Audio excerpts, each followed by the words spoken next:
అధికారంలో వచ్చినావు. డిసెంబర్ 23 నుంచి ఈ రోజు వరకు వరి పండించే రైతులందరూ జాగ్రత్తగా వినాలి. తెలంగాణలో వరి రైతులకి మన కాంగ్రెస్ ప్రభుత్వం 79,886 కోట్ల రూపాయలు నేరుగా వాళ్ళ అకౌంట్లకు వేసిన విషయం నేను మనం చేస్తున్నా. అదేవిధంగా ఇప్పుడు భారతదేశంలో ప్యాడీ ప్రొడక్షన్ కానీ ప్యాడీ ప్రొక్యూర్మెంట్ కానీ అంటే వరి పండించడంలో కానీ వరి కొనుగోలులో కానీ తెలంగాణ రాష్ట్రం భారతదేశంలో నెంబర్ 1గా నిలబడదని చెప్పి నేను మనం చేస్తున్నాను.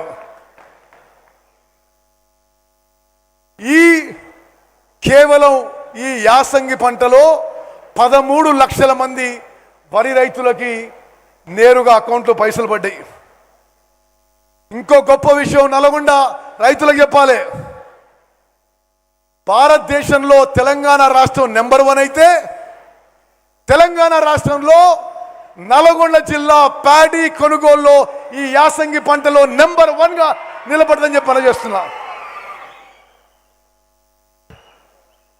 మనం అధికారం వచ్చిన సంవత్సరం వరి పంట వెంకన్న ఒక నిమిషం నీరు మనం అధికారం వచ్చిన సంవత్సరం నల్గొండ జిల్లాలో 3 లక్షల టన్నులు వరి ధాన్యం కొనుగోలు చేస్తే ఈ యాసంగికి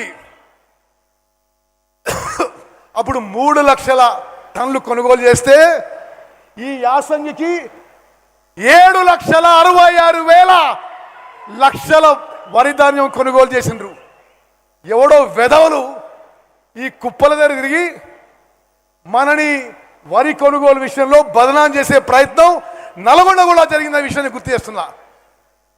మొత్తం భారతదేశంలో ప్యాడీ ప్రొక్యూర్మెంట్లో తెలంగాణ రాష్ట్రం నెంబర్ 1 ఉంటే మొత్తం తెలంగాణలో నల్గొండ జిల్లా నెంబర్ 1గా ఉంది.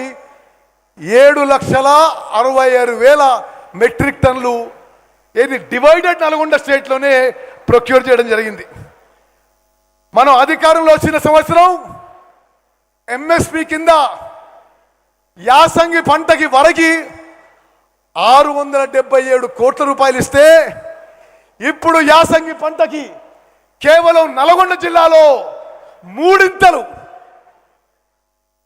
1,827 కోట్ల రూపాయలు జరిగింది. నల్గొండ జిల్లా రైతులు గమనించాలి. మా మొదటి సంవత్సరంలో కేవలం 677 కోట్ల రూపాయలు నల్గొండ జిల్లా వరి రైతులకు ఇస్తే ఈ యాసంగి పంటకి 1,827 కోట్ల రూపాయలు మరి నల్గొండ వరి రైతులకు ఇవ్వడం జరిగిందని చెప్పి నేను మనం చేస్తాను. అదేవిధంగా మిత్రులారా, గతంలో రాషన్లో దొడ్డు బియ్యం వస్తుండే. మన కాంగ్రెస్ ప్రభుత్వం ముఖ్యమంత్రి రేవంత్ రెడ్డి గారు భట్టి గారి నాయకత్వంలో దొడ్డు బియ్యం మార్చి అందరికీ 6 కిలోల సన్న బియ్యం ఇస్తున్న విషయం కూడా నేను గుర్తు చేస్తున్నా. అడిగిన వాళ్ళందరికీ కూడా తెల్ల రేషన్ కార్డు ఇచ్చినాం. మీకు సంఖ్య చెప్తా. టిఆర్ఎస్ హయాంలో 2,81,00,000 మందికి రేషన్ ఇస్తుంటే కాంగ్రెస్ వచ్చిన తర్వాత వాళ్ళు 2,81,00,000 ఇస్తే 3,41,00,000 మందికి తెలంగాణలో 6 కిలోల ఉచితంగా సన్న బియ్యం ఇస్తున్న విషయాన్ని మనం చేస్తున్నా. నల్గొండ జిల్లాలో మీ జిల్లాలో మరి అదనంగా ఏది డివైడెడ్ నల్గొండ డిస్ట్రిక్ట్ మరి ఈ డిస్ట్రిక్ట్లో 75,000 కొత్త రేషన్ కార్డులు ఇవ్వడం జరిగింది. 2.5 లక్షల మంది అదనంగా రేషన్ బెనిఫిట్ పొందుతున్నారు. మరి సమయం ఎక్కువ లేదు కాబట్టి 2 నిమిషాల్లో ముగిస్తా. ఇరిగేషన్ విషయంలో మరి వెంకటరెడ్డి గారి సహకారంతో, ఎంపీల సహకారంతో, చైర్మన్ గారి సహకారంతో, అందరు ఎమ్మెల్యేల సహకారంతో, ముఖ్యమంత్రి గారి సహకారంతో, డిప్యూటీ సీఎం గారి సహకారంతో ఉమ్మడి నల్గొండ జిల్లాలో ఎస్ఎల్బిసి టనల్ పూర్తి చేసి చరిత్ర సృష్టించబోతున్నాం అని చెప్పి నేను మనం చేస్తున్నా. అదేవిధంగా ముఖ్యమంత్రి గారికి డిప్యూటీ సీఎం గారికి రిక్వెస్ట్ చేస్తున్నా, ఇదొక చారిత్రాత్మక దినంగా జనం గుర్తుపెట్టుకుంటారు. మీరు ప్రకటించాలి, ఈ టర్ములో ఎస్ఎల్బిసి టనల్ పూర్తి చేస్తాం, డిండి ప్రాజెక్టు పూర్తి చేస్తామని చెప్పి మీరు ప్రకటించాలని చెప్పి నేను కోరుకుంటున్నా. అదేవిధంగా